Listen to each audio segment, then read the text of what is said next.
பொதுவா இதுவரைக்கும் மலையோட உச்சியில கட்டப்பட்டிருக்க ஹோட்டல், பாறை மேல கட்டப்பட்டிருக்க ஹோட்டல், கடலுக்குள்ள கட்டப்பட்ட ஹோட்டல்னு இப்படி விதவிதமா உலகத்துல நிறைய பிரம்மாண்டமான ஹோட்டல் பத்திலாம் கேள்விப்பட்டிருப்போம், பார்த்திருப்போம்.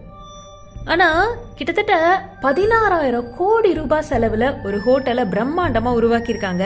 ஆனா இதுவரைக்கும் இந்த ஹோட்டல்ல தங்குறதுக்கு ஒரு கெஸ்ட் கூட வரல அப்படின்னு சொன்னா நம்புவீங்களா? ஆமாங்க, இந்த ஹோட்டலை கட்டி கிட்டத்தட்ட 25 வருஷங்களுக்கு மேல ஆகியும் இன்னும் இந்த ஹோட்டலை ஏன் திறக்கல, இன்னும் இந்த ஹோட்டல்ல ஒரு கெஸ்ட் கூட ஏன் வந்து தங்கல அப்படின்ற கேள்வி எல்லாருக்குமே இருக்கும்.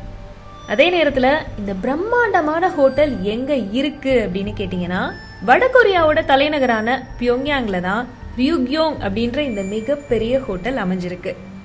அது மட்டும் இல்லைங்க, வடகொரியாவோட பிரசிடென்டான கிம் ஜாங் உன்னோட ஆடம்பரமான வீட்டில இருந்து கிட்டத்தட்ட 12 மைல், அதாவது 19.3 கிலோமீட்டர் தூரத்துல இந்த பிரம்மாண்டமான ஹோட்டல் அமைஞ்சிருக்கு. அப்படியே நம்ம அண்ணாந்து பார்த்தோம்னா இந்த பில்டிங் வானத்தை தொட்டுட்டு இருக்க மாதிரி இருக்கும். இந்த பில்டிங்கோட ஹைட் எவ்வளோன்னு கேட்டீங்கன்னா 1082 அடி. இதுல ரொம்ப ஆச்சரியமான ஒரு விஷயம் என்ன அப்படின்னு கேட்டீங்கன்னா, இந்த பில்டிங்ல கிட்டத்தட்ட 3000 ரூம் இருக்க மாதிரி கட்டுறதா பிளான் பண்ணிருக்காங்க. அதே நேரத்துல ஒரு மிகப்பெரிய பொருளாதார அரசியல் சக்தியோட அடையாளமா இந்த பில்டிங் இருந்திருக்க வேண்டியது. அதாவது 1987 வருஷம் இந்த ஹோட்டலோட கட்டுமானத்தை ஆரம்பிச்சிருக்காங்க. அதுக்கப்புறம் 2 வருஷம் கழிச்சு இந்த ஹோட்டலை திறக்கலாம் அப்படின்னு பிளான் பண்ணிருக்காங்க. இந்த பில்டிங்கை கட்டுறதுக்கு 1.6 பில்லியன் பவுண்ட் செலவாகி இருக்கு. ஆனா சோவியத் ஒன்றியத்தோட வீழ்ச்சிக்கு அப்புறமா வடகொரியா மிகப்பெரிய பொருளாதார நெருக்கடியை ஃபேஸ் பண்ணதால 1997 வருஷம் இந்த பில்டிங்கோட கட்டுமானத்தை நிறுத்தியிருக்காங்க.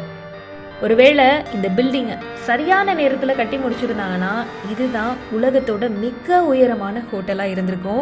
ஆனா அதுக்கு பதிலா இப்போ உலகத்திலேயே மிக உயரமான காலியான கட்டிடம் அப்படின்ற சாதனையை இந்த பில்டிங் படைச்சிருக்கு. அது மட்டும் இல்லைங்க, இதுல இன்னும் ஷாக்கிங்கான ஒரு விஷயம் என்னன்னா, இந்த பில்டிங்கை பேய் ஹோட்டல், சபிக்கப்பட்ட ஹோட்டல் அப்படின்னு சொல்லிட்டு இருக்காங்களாம்.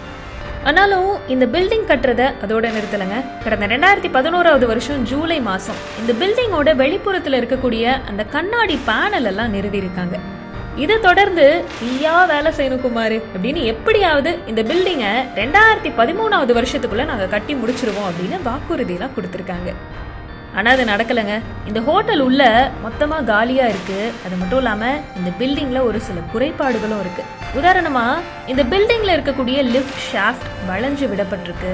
இதோட தளங்கள்லாம் சாய்வா இருக்கு. இந்த ஹோட்டலோட அமைப்பு துருப்பிடிச்சு ரொம்ப பலவீனமா இருக்கு அப்படின்னு நம்பப்படுது.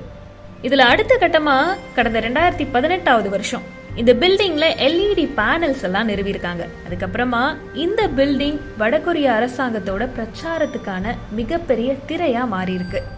ஆமாங்க, கிட்டத்தட்ட 16,000 கோடி ரூபாய் செலவுல கட்டப்பட்டிருக்க இந்த பில்டிங் ஹோட்டல் ஆஃப் டூம் அப்படின்னு எல்லாராலையும் சொல்லப்படுறது மட்டும் இல்லாம இப்போ கடைசியா விளம்பரத்துக்காக பயன்படுத்தப்பட்டு இருக்கு.